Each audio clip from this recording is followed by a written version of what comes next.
आज से 4 साल पहले, लगभग 4 साल हो गए हैं, 9 और 10 अप्रैल की रात को रिजीम चेंज ऑपरेशन किया गया। रिजीम चेंज ऑपरेशन के बाद जो हुकूमत बनाई जर्नैलों ने, उस हुकूमत ने पाकिस्तान का तया पहुंचा कर दिया। पाकिस्तान की मईशत को बर्बाद कर दिया। पाकिस्तान में सरमायाकारी आना बंद हो गई। पाकिस्तान में दहशतगर्दी दोबारा शुरू हो गई। पाकिस्तान के अंदर महंगाई के सारे रिकॉर्ड टूट गए। डॉलर का रेट जो है वो 300 रुपए के करीब चला गया। पेट्रोल की कीमतें आसमान से लग गई। बिजली की कीमतें इनको बढ़ानी पड़ गई। आलमी सतह पर रुसवाई, पाकिस्तान के अंदर रुसवाई, इन्होंने बेड़ा ही गर्क कर दिया हर चीज का 2 सालों में। इस बीच में जनरल बाजवा, जिसने रिजीम चेंज ऑपरेशन किया था इस चक्कर में कि नई आने वाली हुकूमत उसे एक्सटेंशन दे देगी, जनरल बाजवा को जलील और रुसवा होकर फौज से निकलना पड़ा और जनरल बाजवा को एक्सटेंशन नहीं मिली। जनरल बाजवा के बाद जनरल आसिम मुनीर साहब आ गए। अब जनरल आसिम मुनीर के आने के बाद उम्मीद की गई शुरू में कि शायद मामला ठीक हो गए। इमरान खान साहब ने इसकी अप्रूवल भी दी थी उस वक्त और यह कहा था ठीक है, जो फैसला हुकूमत करे वो कर ले।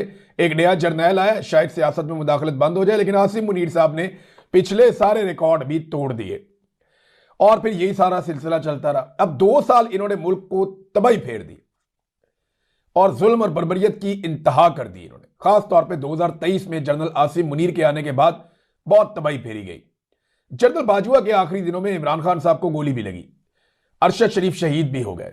ये सारे वाकयात उस दौर में हो रहे थे और उसके बाद 2 साल की तबाही के बाद इन्होंने इलेक्शन करवा दिया पाकिस्तान में, इमरान खान को जेल में रखते हुए।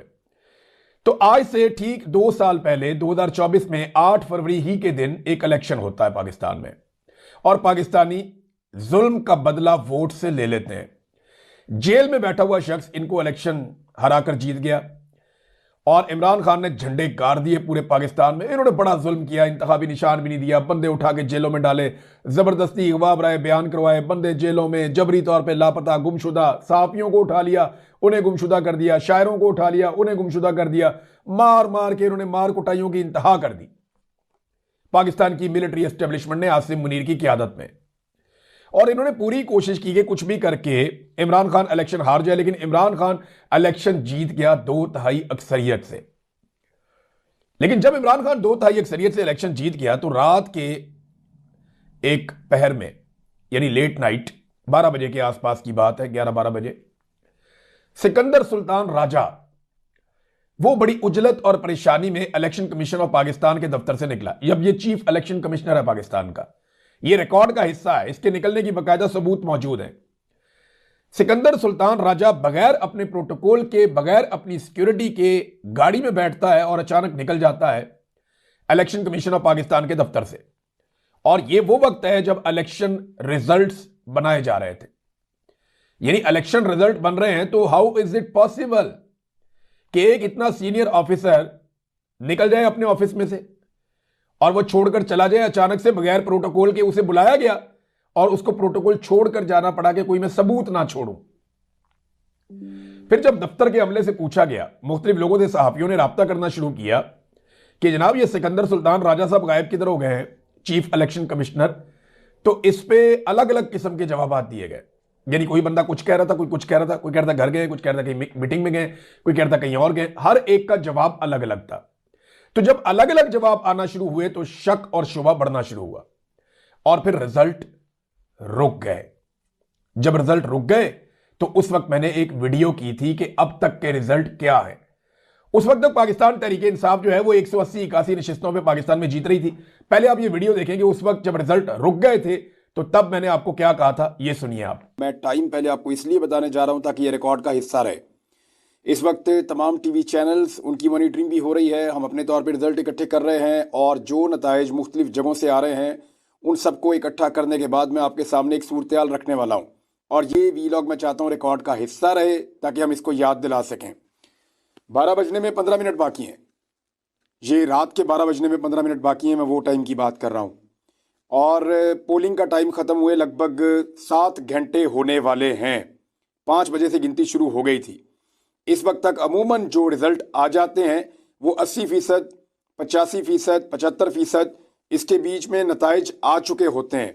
लेकिन अभी तक नताइज जो हैं वो सुस्त रवि का शिकार हैं और उसकी वजह यह है कि पाकिस्तान तहरीक इंसाफ ने एकदम पूरे पाकिस्तान में हैरान कुन नताइज दिखाए हैं। तो नादरीन, ये वीडियो आपने सुनी, ये 8 फरवरी 2024 की रात को मैंने बनाई थी, और मैंने ये इसीलिए बनाई थी कि सारे गवाह रहे कि इस वक्त पाकिस्तान के टीवी चैनल्स पे और तमाम तरफ से आने वाले जो रिजल्ट्स हैं उनके मुताबिक पाकिस्तान तहरीक इंसाफ इतनी सीटों पे जीत रही है। फिर डकैती का अमल शुरू हुआ। अवामी मैंडेट पर मुल्की तारीख की सबसे बड़ी डकैती उस वक्त की एस्टेब्लिशमेंट ने डालना शुरू की और पाकिस्तान तहरीक इंसाफ की नशिस्तें आधी कर दी। यानी जितनी सीटों पे वो जीते थे उनसे आधी नशिस्तें छीन कर मुस्लिम लीग नून को देना शुरू कर दी, और फिर फॉर्म 47 वाला ड्रामा शुरू हुआ। यही फॉर्म नवाज शरीफ को दिया गया, ख्वाजा आसिफ को दिया गया, ओन चौधरी को दिया, बेशुमार लोगों को, सारे शरीफ खानदान के पास यही वाला फॉर्म है, चाहे वो मरियम नवाज है, चाहे वो शहबाज शरीफ है, सबके पास फॉर्म 47 है।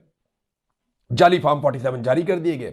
इलेक्शन इन्होंने अपनी तरफ से जीत लिया, अपनी एक जाली हुकूमत बना ली। ना सिर्फ जाली हुकूमत बना ली बल्कि वो हुकूमत भी सीरियस होगी कि हम ही हुक्मरान हैं।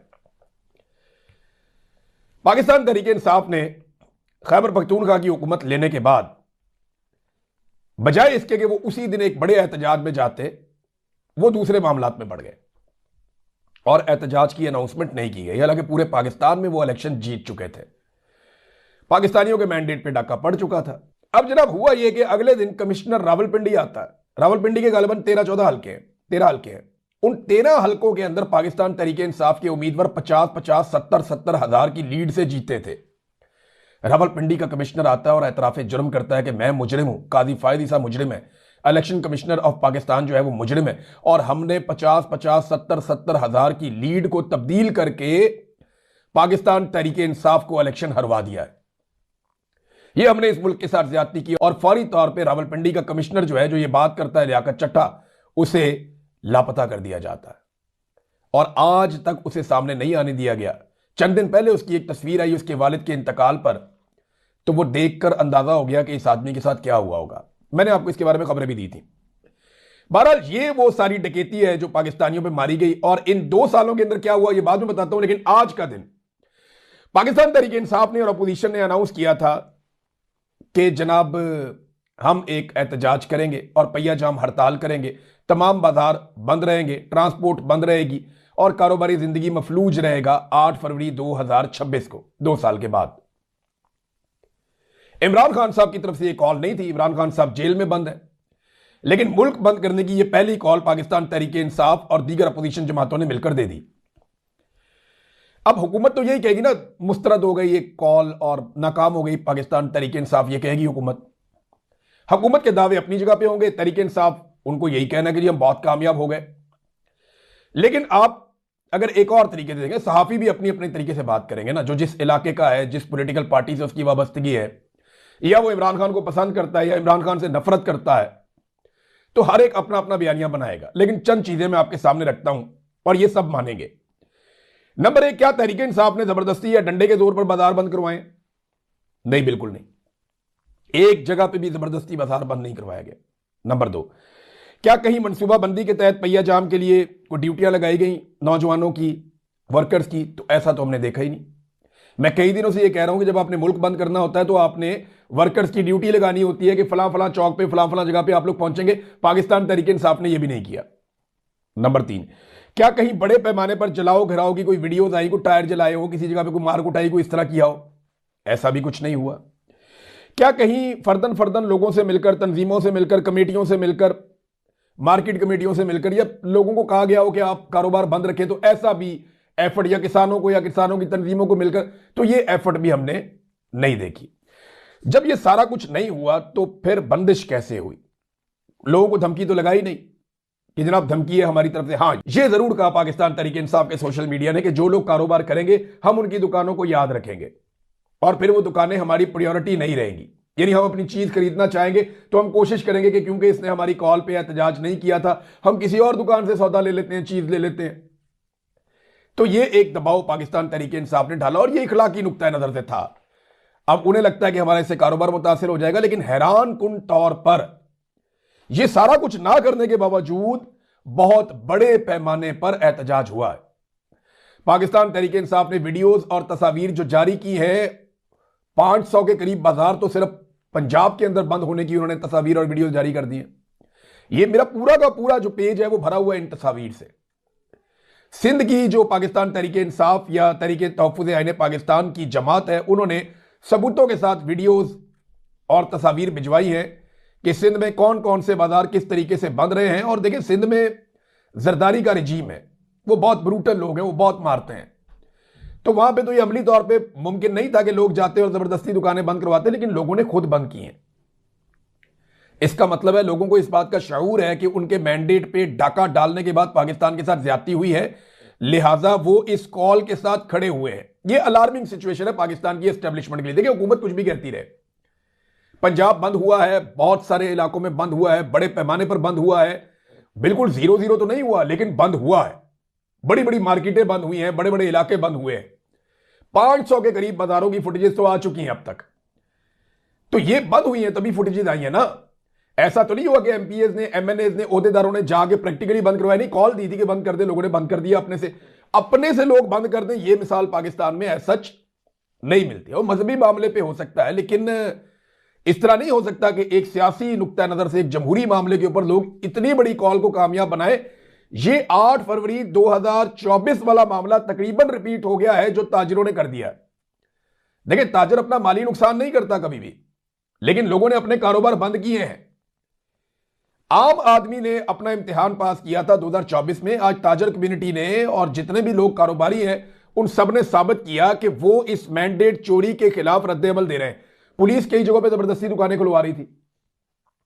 देखे ना, अगर पुलिस निकले डंडे लेकर और 7 बंदे लेकर निकले और ढूंढ ढूंढ के दुकानें खुलवाए, तो इसका मतलब यह है कि फिर तो हड़ताल कामयाब हो गई, क्योंकि डंडों के जोर पे बंद नहीं करवाई थी, लेकिन डंडों के जोर पे दुकानें खुलवा के वीडियो बनवाने की कोशिश की गई है। अब ये एक जर्नल कॉल थी कि जनाब आपका मैंडेट चोरी हुआ है, आपका सबसे मकबूल लीडर जो है वो जेल में बंद किया हुआ है, और मुल्क में लगातार जो है वो नीचे की तरफ ही मुल्क जा रहा है, मुल्क डूब रहा है, लिहाजा आप इस हड़ताल में शामिल हो जाएं। तो लोगों ने जो किया अज खुद किया, और हैरान कुन तौर पे इसका नतीजा आया। ये नतायज आप सोशल मीडिया पे लगातार देख रहे हैं। तो ये पाकिस्तान तहरीक इंसाफ को एक कॉन्फिडेंस इससे मिलेगा कि कम से कम उनकी कॉल के ऊपर लोगों ने बड़े पैमाने पर लब्बैक कहा है। अगर नहीं सारी कामयाब हुई तो बहुत बड़े पैमाने पर कामयाब हुई। देखिए, बगैर ताकत के इस्तेमाल के, बगैर प्रैक्टिकल एफर्ट के, यानी एफर्ट यही थी ना कि लोगों तक पैगाम पहुंचाना है, एक मोमेंटम बनाना है, वो बना रहे हैं। स्ट्रीट मूवमेंट की तैयारी तो वो कर रहे हैं, लेकिन जो कॉल इन्होंने दी थी वो कॉल में ये कामयाब हुए हैं, बहुत हद तक कामयाब हुए हैं।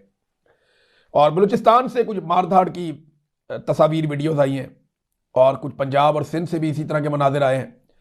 खैबर पख्तूनख्वा में देखे ना, मुस्लिम लीग नून के कुछ रहनुमाओं ने दावे किए थे चंद बाजारों के नाम लेकर कि ये बाजार बंद नहीं हो सकता, ये बाजार बंद नहीं हो सकता। कोई कह रहा था फलाना बाजार बंद नहीं हो सकता, तो बाजारों के नाम ले रहे थे।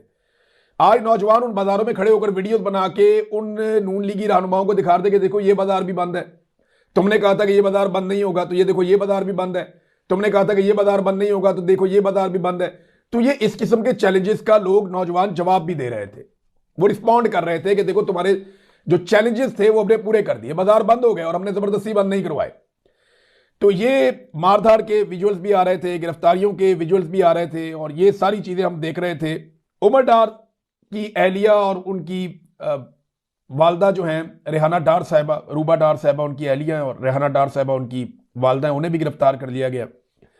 ये नाज़रीन अब तक की इस हड़ताल की सूरत हाल थी। अगर ओवरऑल मैं देखूं तो बगैर फिजिकल एफर्ट के, यानी लोगों को जबरदस्ती नहीं किया इन्होंने, मैंने जो चीजें आपको बताई वो नहीं की, नॉर्मली ऐसे ही। अब अल्ताफ हुसैन जब बंद करते थे कराची को, हैदराबाद को, तो उनके लोग निकलते थे, उनको पता था पॉइंट्स का, वो चौकों के अंदर जाके टायर चला के बैठ जाते थे, थोड़ी देर बाद आवाम निकल के उनकी आ जाती थी, तो कराची बंद हो जाता था।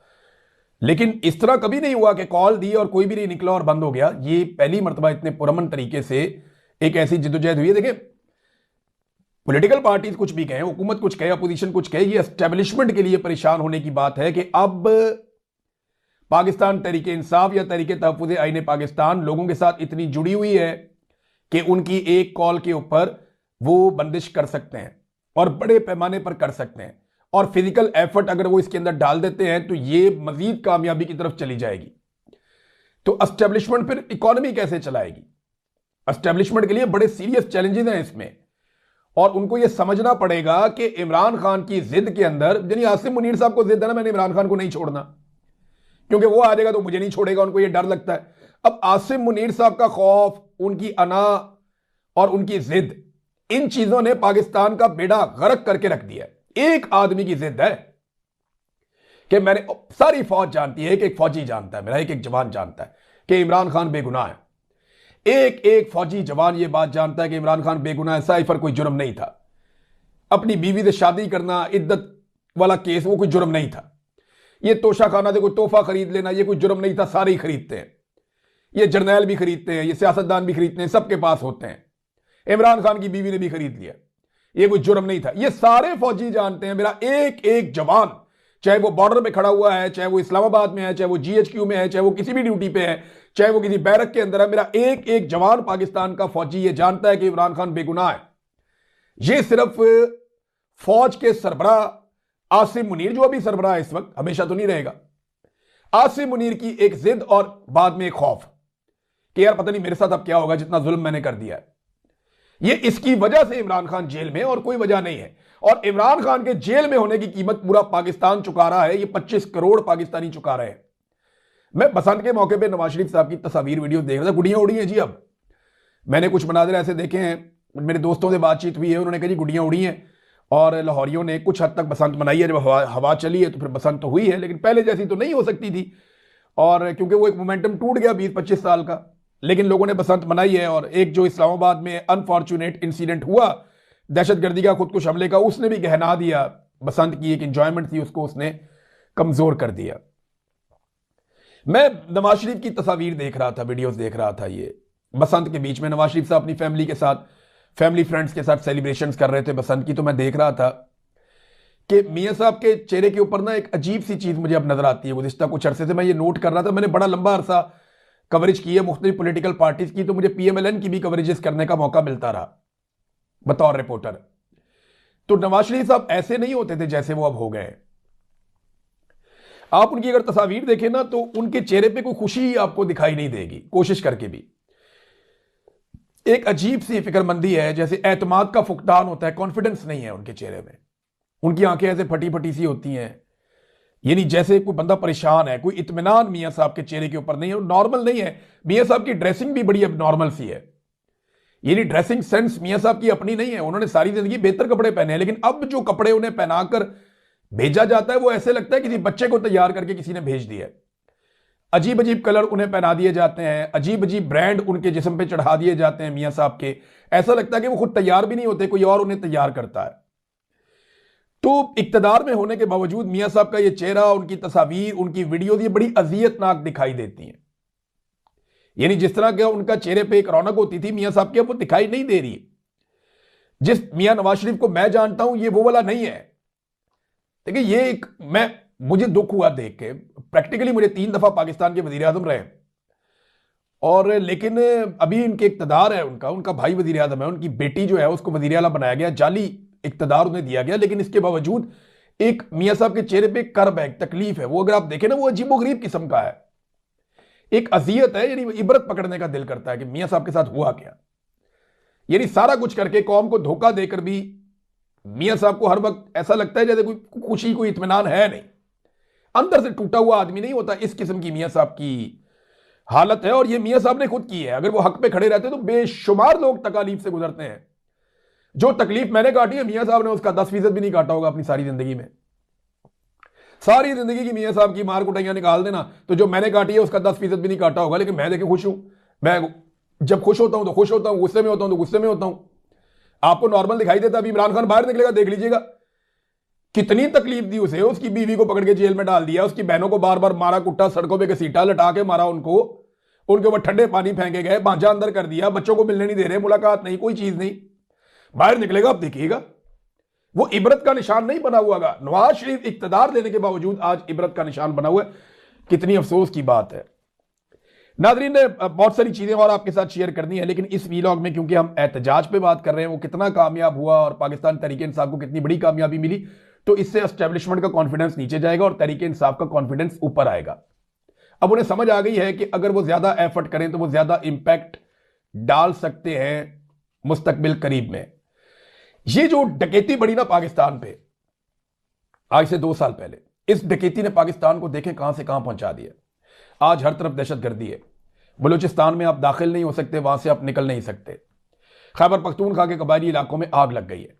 वहां पर दहशतगर्दी के वाकयात बढ़ते चले जा रहे हैं। एक सियासी अदम इस्तेहकाम है पाकिस्तान में। पाकिस्तान को आलमी सतह पे जो बड़ी कुव्वतें हैं उनकी हर बात सर झुका के माननी पड़ती है।